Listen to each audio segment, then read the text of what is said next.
In the late 1930s, Germany was the undisputed global epicenter of nuclear physics. In December 1938, German chemists Otto Hahn and Fritz Strassmann made a discovery that would alter human history: nuclear fission. They split the uranium atom, releasing a colossal and terrifying amount of energy.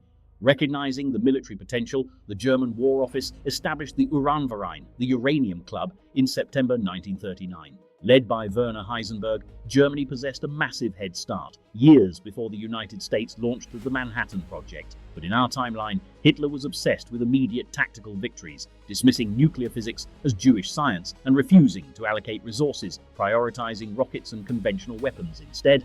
In our alternate scenario, a strategic pivot occurs in early 1941.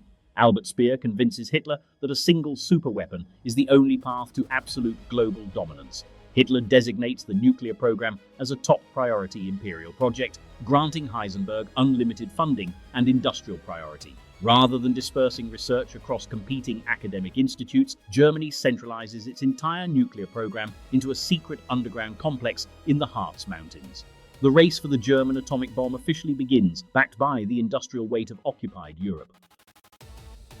To construct an atomic bomb, the Uranverein required purified uranium and heavy water to control the nuclear reaction. Historically, the Allied forces systematically sabotaged Germany's only source of heavy water, the Norsk hydro plant in Vemork, Norway, permanently crippling the German reactor experiments. But in this alternate timeline, the German High Command deploys an entire division of mountain infantry and heavy air defenses to protect the Norwegian plant, completely neutralizing any Allied sabotage. Furthermore, German scientists make a massive breakthrough developing a method to use ultra-pure graphite as a moderator instead of heavy water, bypassing Norway altogether. By mid-1943, the underground factories in the Harz Mountains are operating day and night, enriching uranium ore seized from occupied Belgian Congo stockpiles.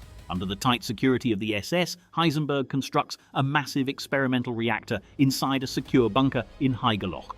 On November 14, 1944, as the Red Army advances towards the German border, Heisenberg successfully achieves critical mass. The German reactor triggers a self-sustaining nuclear chain reaction. Within weeks, German engineers assembled their first tactical nuclear weapon, codenamed Thor's Hammer, a heavy atomic bomb packed with highly enriched uranium-235.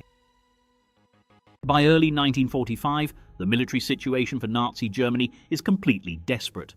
The Allies have crossed the Rhine in the west, while Marshal Zhukov's massive Soviet armies are massing along the Oder River, just 40 miles from Berlin. In this moment of ultimate crisis, Hitler decides to unleash Thor's Hammer.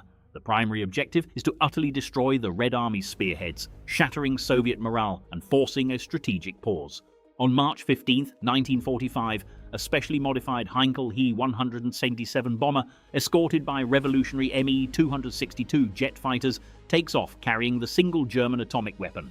The target is the massive Soviet bridgehead across the Oder River at Kustrin, where over 100,000 Soviet troops and thousands of tanks are concentrated. Flying at extreme altitude, the Heinkel reaches the target at dawn. The bomb is released. At exactly 6:15 a.m., Thor's Hammer detonates. A blinding white-hot flash illuminates the Prussian sky, followed by a colossal explosion felt over 50 miles away. A massive radioactive mushroom cloud rises into the stratosphere. At the epicenter, temperatures reach millions of degrees, instantly vaporizing Soviet tanks, artillery, and tens of thousands of soldiers.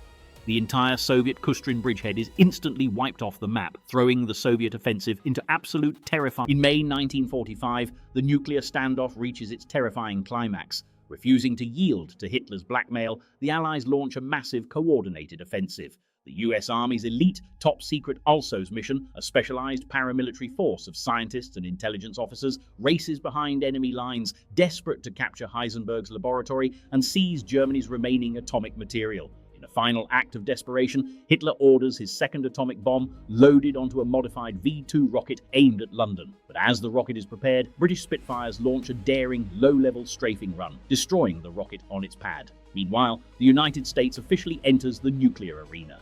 On June 1, 1945, a specially modified B-29 Superfortress takes off carrying the first American atomic bomb.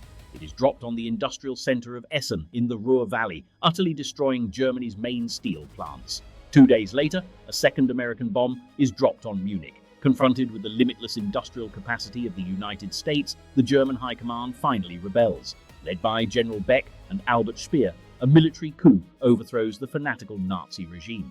Hitler commits suicide, and Germany signs the unconditional surrender on June 15, 1945. Germany got the bomb first, but in a war of raw industrial capacity, they had merely ensured that the nuclear destruction of the Soviet bridgehead at Kustrin sends shockwaves of absolute panic through the Allied capitals. In Washington, London, and Moscow, leaders realize with horror that the Reich possesses the ultimate weapon. Stalin, furious and deeply shaken, demands that the Red Army press forward regardless of the cost, but his generals warn that a frontal assault against a nuclear-armed enemy is military suicide. The Allied advance in both the East and West grinds to a sudden, terrified halt. Hitler attempts to use his nuclear monopoly to blackmail the Allies into negotiating a separate peace, threatening to vaporize London, Paris, and Moscow if unconditional surrender is not dropped. However, the Allies possess a vital piece of intelligence. The German atomic stockpile is extremely small. Due to systematic Allied bombing, the Uranverein only possesses 2 remaining atomic bombs, with no capacity to produce more for months. Recognizing that Germany has crossed the nuclear threshold, President Truman orders the absolute acceleration of the Manhattan Project. Every available resource is poured into completing the plutonium and uranium weapons at Los Alamos. The Allies realize they are locked in a terrifying race against time to capture Germany's nuclear research centers before Hitler can launch his final suicidal strikes.